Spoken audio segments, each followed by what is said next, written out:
energetic, emotional, and physical. And that we stay in the center and we're honoring all four aspects of ourselves and coming back into that connection to spirit, earth to sky, with our hearts wide open. The elements are such amazing teachers. So think about the element of air. Air can go from the tiniest breeze, just a little puff of breath, to a cyclone, to a huge destructive force that will wipe things out. Same with fire, little candle flame, forest fire. Water, tears, mist, tsunamis. So you can see that what nature reflects to us is not there's one way to be, but that there's all of these gradations of how we can be in the world and how we can be with change as well. There was a wonderful art teacher that said to his students one day, he said, okay, color as many shades of gray as you can. Go.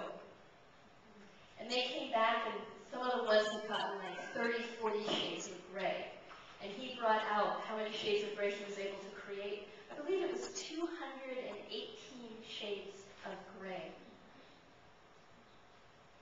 Because he had practiced and practiced and practiced and recognized that it wasn't all black and white. To come to change, when we realize that there's incredible gradations available to us, when we begin to lean on the elements as teachers, the elements, just by opening your awareness and going into nature, you can learn how to be in the world. And these elements also have qualities that teach us how to be with internal change or external change. So, element of air, the quality of air is clarity. If you think about the eagle, you think about birds that they get really high and can get the bird's eye view of what's happening. That's the power of the element of air, is being able to see from a really big distance above and look at the land of your life, rather than just being in it all the time. So getting that quality of clarity. The quality that's associated with fire is around cleaning, is around action. So we can be completely clear about something and say, I know what this change is, or I know what I'm going to change in my life, but if we don't take any action, nothing happens. There's no movement behind it. So fire is the movement that keeps it going. Water is around fluidity. So we can get into action, so we get clarity, we know what we want to change, then we take the action. But if we become rigid and just go, I'm taking the action, I'm taking the action, I'm taking the action, I'm taking the action, and we don't go, oh, the action isn't working anymore, got to get back into fluidity, then we won't be able to be with really creating the changes we want. So fluidity is vital. And then the quality associated with earth is nourishing the self. Really learning how to nourish the body and true nourishment. What I think of as long-term nourishment versus short-term nourishment.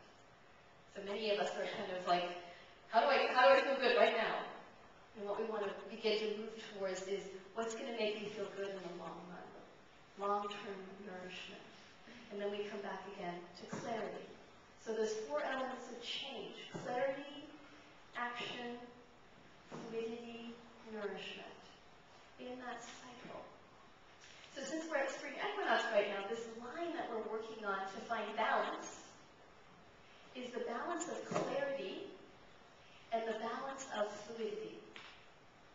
So being able to get up high to see what are the changes that are occurring right now, as well as the fluidity to stay with the flow and to keep open. This is really about openness. This is really about focus.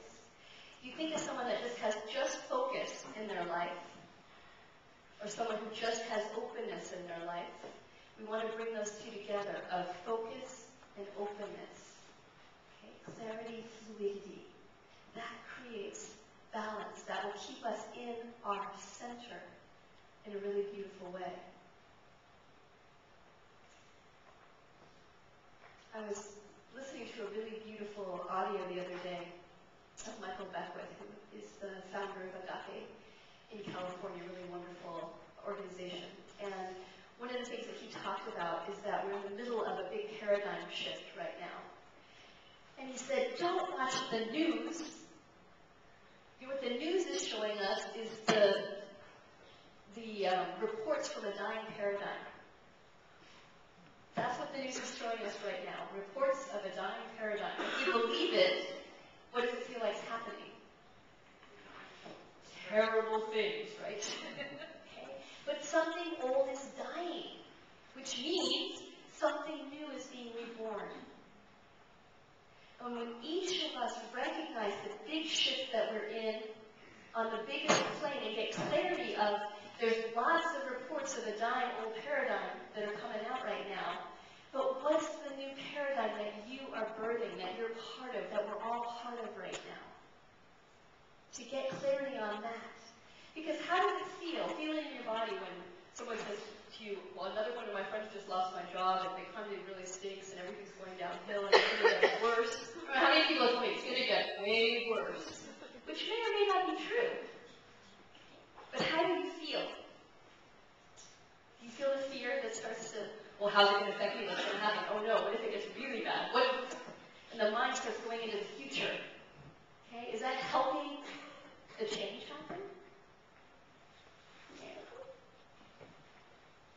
When we come back and go, okay, yep, there's change happening. What do I need to do to stay centered in it? And how can I hold the biggest picture of what we're changing into? Bring that to your consciousness. What is it that you want the new paradigm to be? And hold that clarity. And then on the micro level, because the macro and the micro are completely connected. As within, so without. So on this macro level, there's a huge transformation happening, which is a much needed transformation. And on the micro, then what are you individually, personally, in the process of shifting right now? What change are you in the middle of? And by naming that change and coming back to getting the clarity of what the change is, that will allow you to stay in your center. Okay, so everyone practice this. Find your center right now. Ready? And remember what it means. People wobble, but they don't fall down. So just go, I can stay centered no matter what comes at me. And really do it in your body so you can get it. Good. I know it's silly, but it's so important. Just to remember, you, no matter what happens here, no matter what happens here, you can hold that place as center in the midst of huge change. Just keep that center connected to spirit. Keep that center connected to earth.